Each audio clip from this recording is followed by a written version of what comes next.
Hey everyone, it's Thursday, so that means it's time for another Tune-Up Thursday, and these are videos to help you to take care of your marriage. Now, you may have heard this when it's coming to conflict. There are people who bring a tank of gasoline to the conflict, or those who bring a bucket of water. Now, obviously, if you look at conflict as a fire, you want to put that fire out. You want to contain it. So that's why you bring the bucket of water, to try to make things better. But if you're bringing a tank of gasoline, then what you're trying to do is just trying to make the fire bigger. You want to watch it burn. You want to see things go out of control. And so in our marriages, in case you haven't clued into this, we don't want to be people with tanks of gas. We want to be people that come and have these buckets of water. We want to be firefighters. We don't want to be arsonists and start these fires, but we want to put them out in a healthy way.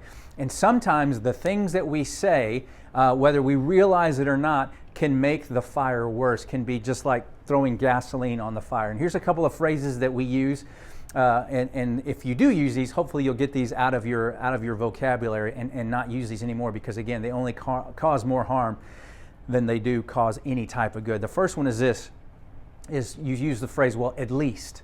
And what I mean by that is you say, well, at least we're not like that, or at least I didn't do this, or at least, in other words, what you're trying to do is you're trying to move past the issue that they're talking about. You're kind of belittling what they're saying, because you're saying, listen, well, what you're thinking is not important, because look at this, right? There's this silver lining there that I want you to see. This is good. And so what we don't want to dismiss their feelings. We don't want to dismiss their thoughts. We want to acknowledge those and say, okay, let's talk about that.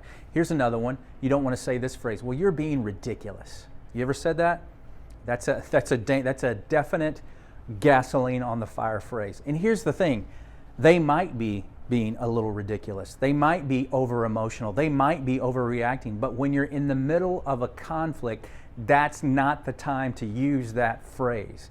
What you want to do is, you definitely want to calm the situation down. And so the best way to try to calm the situation, to keep the fire down in a conflict, is just to listen and try to understand their perspective. Saying you're being ridiculous, or saying that I don't care about that, or no one would react the way that you react. Don't ever do that. Don't compare your spouse to someone else. Just don't do that. You don't want to say you're being ridiculous, because that's just going to make it worse. It's just going to intensify things. And the last thing I would say is this: don't use this phrase, well, I may have done such and such, but you.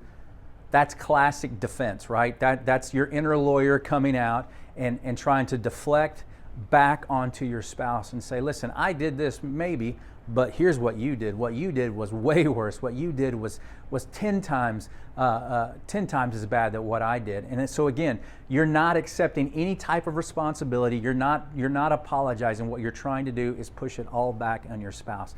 And again, those are phrases that are, when you come to a fire, those are just going to make the fire bigger and make the fire start to burn out of control. And what we want to do in our marriages is we want to be firefighters, right? We want to make sure that we don't make things worse, but we keep things contained, we keep people calm, and we're working for the same goal.